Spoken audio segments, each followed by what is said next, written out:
Salut tout le monde, c'est les tocards et plus particulièrement le Bracali aujourd'hui. Alors voilà, grand jour pour moi. Donc je vous mets comme ça parce que j'ai personne derrière pour tenir la caméra. Donc ça sera avec un vieux téléphone, enfin il va faire l'affaire mais bon voilà. Grand jour pour moi, grand changement pour moi. Un changement que j'attends depuis au moins 6 mois. Au moins 6 mois hein, parce que là je vais vous passer le passage qui dit que je commence à avoir le projet en tête. Dans un an, qu'est-ce que je passe? Le permis A. Dans un an, qu'est-ce que je fais? Je change de moto. Qu'est-ce que je vais avoir? Moi, je le sais déjà. Et ce passage date d'il y a d'un an, je pense. Je pense que ça fait un an que cette vidéo est sortie, que je l'ai tournée. Donc vraiment depuis plus de 6 mois j'ai ce projet là. Le projet n'est pas terminé mais il commence. Vous l'avez tous compris, ceux qui nous suivent sur Instagram, sur l'Instagram des tocards, voilà, j'ai vendu le MT-07 2015 Night Fluo pour passer évidemment à autre chose. Tiens, qu'est-ce que j'ai là? C'est un bouton, c'est... On s'en fout, qu'est-ce qu'on s'en bat les couilles. Du coup j'ai vendu le MT-07 un petit peu de regret parce que c'était ma première moto donc voilà, ça fait toujours mal au cœur quand on quitte sa première moto, surtout sa première moto où on a presque tout appris. Bon, j'avais appris à rouler déjà avec c'est pas techniquement ma première moto, c'est ma deuxième moto, mais je la considère comme ma première moto puisque ma véritable première moto était une R125 que vous avez vu sur la chaîne des tocards aussi, pour ceux qui nous suivent depuis un bout de temps. Et donc là, j'ai devant moi, maintenant, après la vente de la MT-07, j'ai racheté une nouvelle moto. Ça va pas laisser indifférent les passionnés, ça va pas laisser indifférent les personnes qui ne jurent que par ça. Je sais pas comment vous dire ce que j'ai devant moi, parce que pour moi, c'est quelque chose d'incroyable. Donc voilà, après, ça sera peut-être moins incroyable quand elles tomberont en panne, mais voilà. Ça aussi, c'est normal, c'est comme ça que ça doit marcher. J'ai devant moi le premier super motard de la chaîne des tocards et le premier vrai super motard, parce qu'il y avait des 50, mais le premier vrai enduro transformé super motard. Voilà un petit indice. J'ai devant moi le premier super motard de la chaîne des tocards et un super motard qui est assez rare. On n'en voit pas beaucoup en France. Si vous en voyez, vous êtes vraiment chanceux parce que déjà, en termes d'annonces, il y en avait juste 2. Il y avait juste 2 annonces sur Le Bon Coin de ce genre de moto. Et 2 pendant un petit moment. Il y en avait de temps en temps une de plus, une de moins, mais ça se vendait très vite puisque c'est rare. Enfin, c'est rare. Vous allez comprendre. Je vais tout vous expliquer. Donc j'ai devant moi un WRF 450 super motard de chez Yamaha.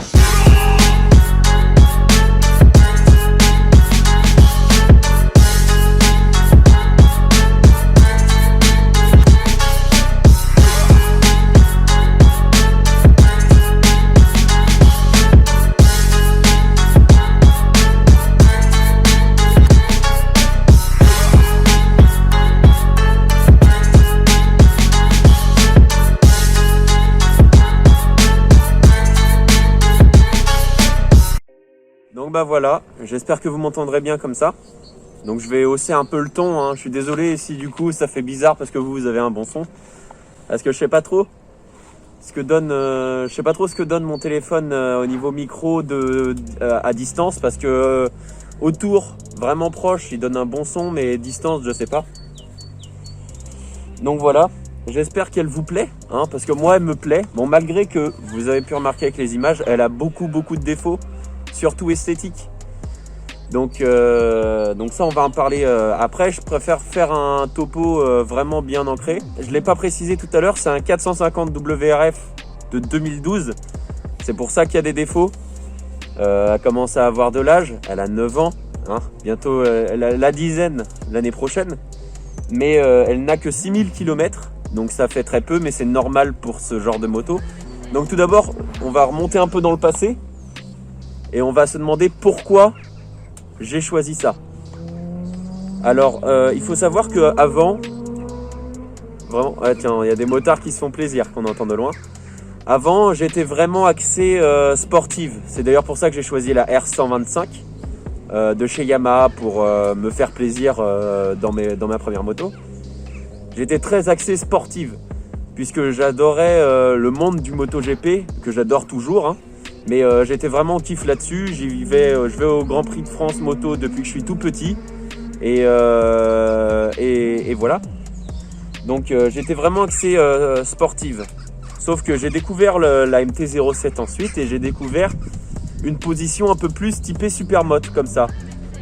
Enfin c'est un roadster mais elle a une position typée supermotard. Alors je m'étais toujours dit que après avoir fini mon A2, j'allais aller vers une R6 qui est la suite logique. R125. Bon il y a R3 aussi mais R3 c'est de la merde. Désolé à tous ceux qui ont une R3 hein, mais bon moi je ne kiffe pas, c'est pas de la merde. Moi je kiffe pas. Donc du coup ça fait R3, R6 et R1 si vraiment la R6 te donne pas assez. Mais bon, pour moi pareil, les 1000 c'est inexploitable. Déjà qu'une R6 c'est pas très exploitable sur la route en étant dans les limites du raisonnable, c'est-à-dire les limites de vitesse. Mais déjà ça avance bien vite. Enfin ça monte très vite surtout. En fait la R125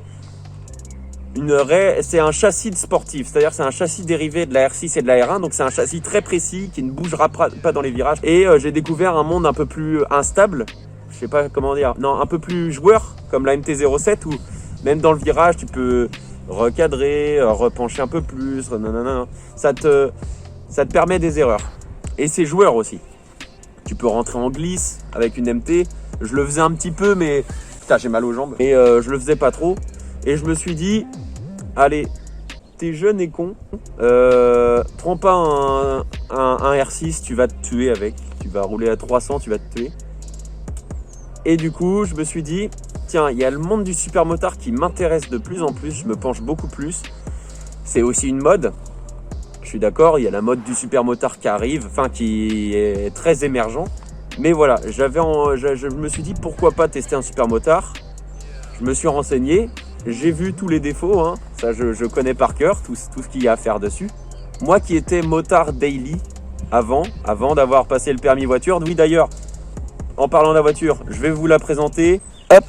Moi qui étais rouleur daily de moto, je me suis vite rendu compte que le daily ça m'intéressait pas. Tout simplement parce que je vois pas l'intérêt de rouler sous la pluie, de te dire à chaque moment que tu vois un virage, oh putain je peux me viander la gueule parce que tu sens que la moto elle est fébrile. À chaque rond-point, la même chose.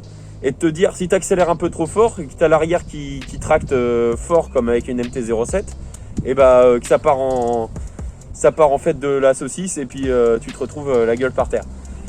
Donc je me suis dit, je prends du kiff réellement que quand il fait beau, chaud, que c'est sec. Donc je suis un motard du dimanche, insultez-moi. C'est des motos de compétition qui nécessitent un entretien rigoureux et qui nécessitent de pas faire trop de bornes pour pas que ça te coûte trop cher. Et voilà.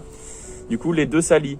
Je veux faire de la moto que pour le plaisir. Et donc, du coup, ça me dérange pas finalement les entretiens qu'il y a à faire. Et en plus, je touche un peu à la mécanique. Voilà, j'ai des potes qui s'y connaissent. Je vais pouvoir l'entretenir. Et c'est pour ça que j'ai choisi un supermotard. C'est parce que j'avais envie d'une moto joueuse. D'une moto que... pour recroiser le même supermotard que toi, c'est pas facile. Et je vais en parler de pourquoi j'ai choisi ce supermotard précisément. Et puis bordel, j'ai appris le wheeling sur la MT-07, j'ai envie d'aller plus loin. Et pour aller plus loin, faut se péter la gueule. Ça te permet de te péter la gueule. Pour cette moto, pourquoi j'ai choisi ce supermote là précisément? J'avais pas envie d'avoir le même supermote que Monsieur Tout-le-Monde. Et moi, je suis plutôt tiré vers Yamaha, hein, ça se voit, R125, MT-07, R6, nanana. Je me suis dit, tiens, je sais que ça existe un enduro chez Yamaha qui est pas du tout connu. Pourquoi 2012 parce que l'arrivée de l'injection, et 2012 parce que c'est un vrai 450, c'est pas un 426 ni un 400, c'est un vrai 450 parce que les moteurs d'avant 2012, alors je sais pas à partir de quelle année vraiment ça a changé, ils ont fait une refonte, mais avant ça faisait 426 et c'était 400 cm3. Mais là c'est vraiment un 450, donc il y a l'injection, mais il y a aussi ça là, le kick. Ça c'est très cool ça quand t'as plus de batterie.